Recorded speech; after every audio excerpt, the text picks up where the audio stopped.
Hello, everyone, and welcome to another session with Analytics Velocity. I am Aditya. In our last session, we focused on how the approach to interviews generally should be, what are the kinds of interviews that are conducted in analytics, and how you should actually brace yourself in terms of what to expect based upon the interviews aligned to different roles.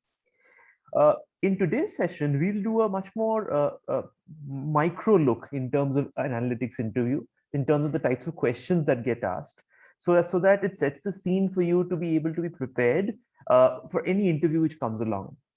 So the nature of questions obviously will differ based upon the role. People for data engineering and platform oriented roles, the type of questions are different as compared to someone who's applying for a predictive analytics or a visualization or business intelligence role. So we'll focus primarily on the predictive side of it and the core analytics side of it in terms of the questions and the approaches which get asked. So with that, let me just share my screen and focus on some of the core areas which basically questions get asked. So we basically have three primary divisions. We have the project related questions, which is primarily in line with the what you've done in your past. If you're a fresher, in line with the projects you might have done in college. If you come with past experience, it's the projects you've done in your past employments.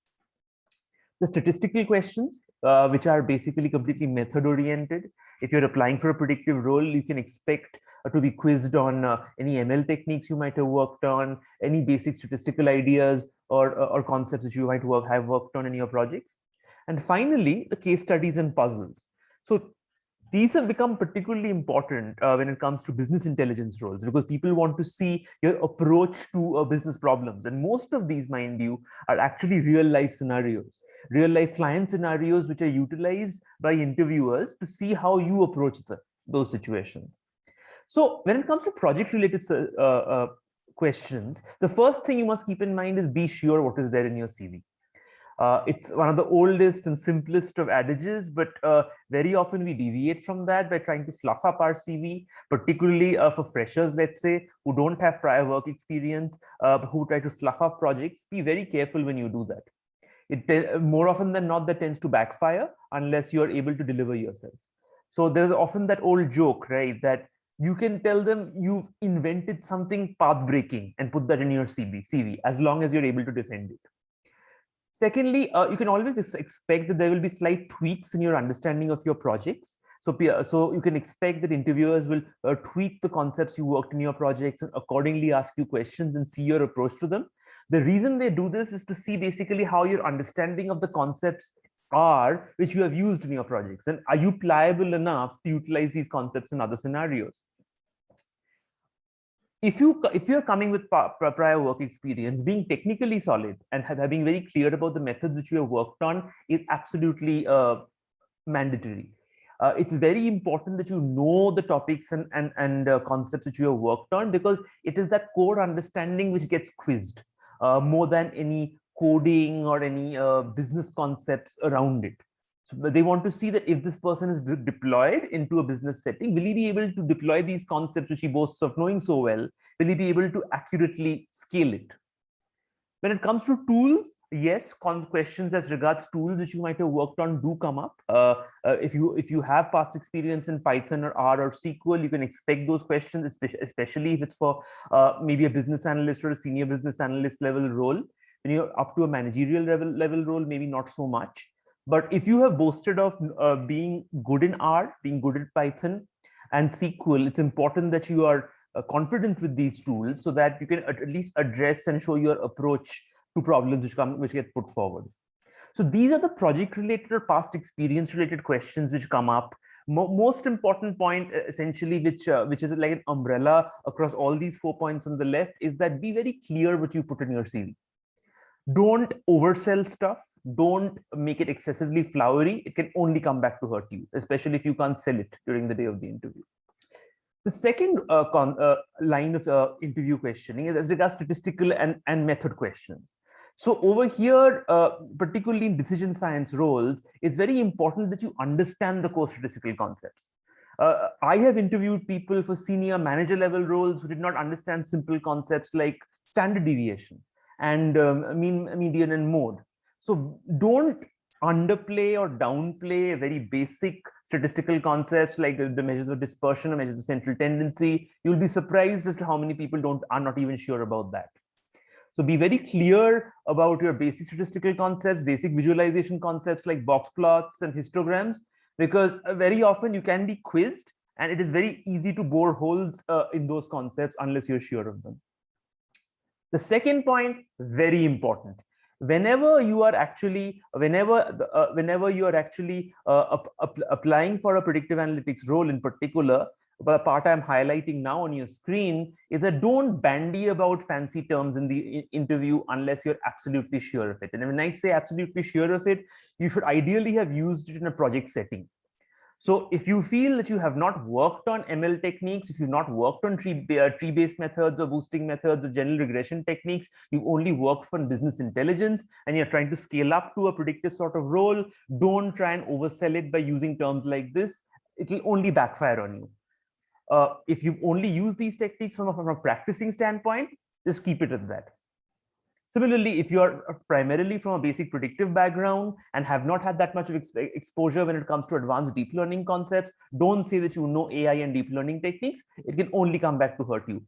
Be very clear of what you put in your CV, of what your past experience is, and what you can defend. Let me quote that again, what you can defend during an interview. That is what is most important.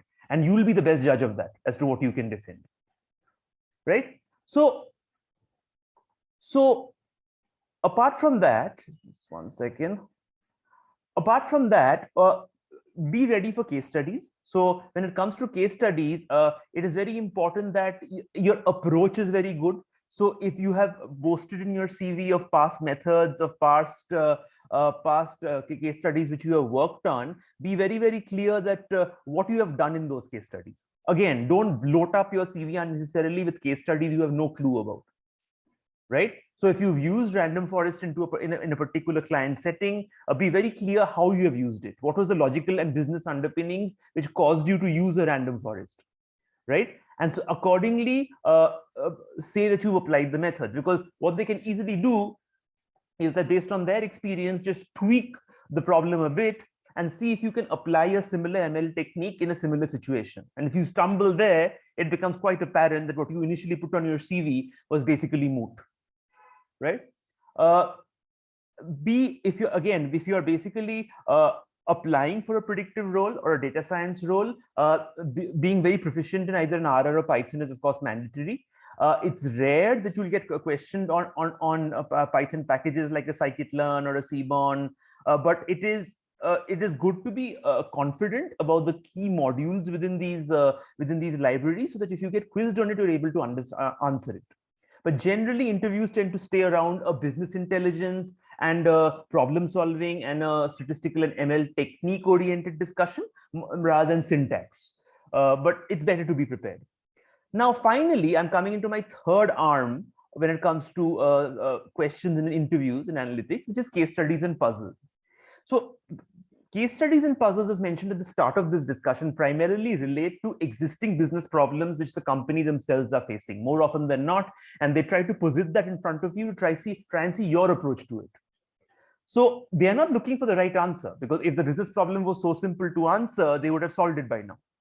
But what is more important is they want to see your approach. They want to see how you're using your head in terms of answering such problems and approaching that business scenario. So way back during my summer internship days during my master's, I was given questions like this during my interview when I was interviewing for my summer internship firm back then.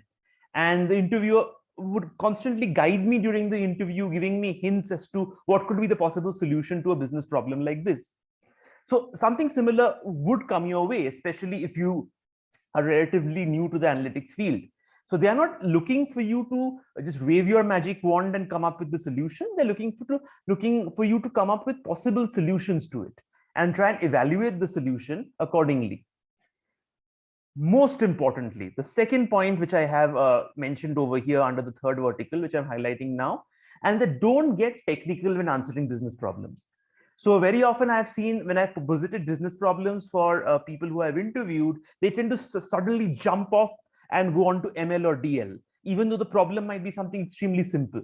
Life is not always that difficult. We don't need to actually complicate things that much. If something gets solved through a basic business intelligence or logical approach, there is no reason why you need to jump off to a logistic regression or to a random forest or to a neural network. So try to reason it out. You will not be impressing anyone by saying that a particular ML technique or a DL technique is applicable in a particular situation. What is much more important is the logical approach, right? Then when it comes to a clear train of thought, which is basically a knock-on of my previous point, is that be very logical in whatever problems you're approaching from a business standpoint, right? Be very clear as to what the business problem is. Ask questions. That is what they want you to do. Ask more and more questions about the business setup, about the requirement before you jump into the solution, and make sure that you're very clear-headed in terms of what you're trying to do. So over here, I will sort of pull out a couple of the case studies from my bag, which I tend to ask in interviews when I have actually interviewed candidates in the big fours as well as in startups before. So one example which I gave is basically, suppose that a major IT company is launching online campaigns for a variety of its products. Let's say there are 3-4 products, and they are launching these campaigns to try and encourage people to move from a initial trial version to a paid version. So that paid trial version maybe is 30-60 days, and now they're encouraging people to move to a paid version through these campaigns which they're sending these customers. So the objective is that to find out how many of these campaigns are actually effective in encouraging people to convert. So this is basically a problem in campaign analytics. It relates to one of the major IT clients which I have serviced during my career, a major IT client. And the objective here is to try and evaluate how good the campaigns have been in trying to convert people from a basic trial version to a paid version of the product. So all of us have purchased products, right? When it comes to, let's say, a Tableau or a Power BI, as the case may be, and we want to move over from a trial version to a paid version. So how do you encourage people to convert, to move to a paid version? So you would have seen these online campaigns and these pop-up campaigns which come up. So these are the campaigns which is sent to encourage you to do so. And so how do you evaluate these campaigns? So when I have asked this question, it's a very simple question. It's only about campaign evaluation. And many people have sort of gone off into logistic regressions and clustering algorithms that you don't need. Essentially, all you need to do is apply a basic hypothesis test here to find out how the campaign is actually doing, does in increasing conversions in a before and after scenario, and see what is statistically significant, what we call in hypothesis testing as the difference of means test. This is also known as A/B testing in more advanced settings. So it is these types of questions which I tend to ask. Another one would be, let's say that a particular a major food chain is trying to advertise its products. So previously it was, let's say, selling one burger and one Coke separately. And now they want to sell it together in a combined package at a 30% discount. So that's a new offer which they're coming up with. So if this is a 30% saving which people are getting, how do they promote this offer? And the only marketing channel which you have in this situation are through flyers, which come in the newspaper, as you know. And how do you convey this to the public? How do you ensure that maximum revenue comes about as a result of this combo offer which the food chain is offering? And remember, you only have the flyer as your only source of marketing. So I have got a variety of responses to a problem like this. But in reality, it is very simple that you just basically find out which are your major hubs, for the sale of that product. And you try and ensure the flyers are distributed around people around those hubs. That has the maximum chance of enhancing sales. So these are two examples of possible case studies you can get in interviews. And they will be simply checking to see how simply you answer the problem and how well you actually address the business solution. Right? Nobody is really looking for you to come up with the end product. If that was the case, then you'd already be a major analytics expert, right? In a multinational. So the logical thinking of problems and the ability to solve problems is what defines an analytical expert. And that's what you need to keep in mind. So be very clear and logical in these problems. The last point which I have here is probably the most important. above all, be calm and be modest. I think there is nothing more important than modesty in an interview. Arrogance and hubris gets you nowhere, right? At the end of the day, an interview is basically a one-to-one human interaction, and it's basically about likability and affability. So make sure you're modest and calm in how you put yourself across. That probably gets you over the bridge by around 40% there itself. And be honest in whatever you say and whatever you put on your CV. That will probably be the best way you'll be able to crack the interview. So I hope this discussion was fruitful to you. It's my 2 cents in terms of what are the primary verticals in terms of interview questions that are asked and how we evaluate candidates, or at least how I have done during my 12-year career.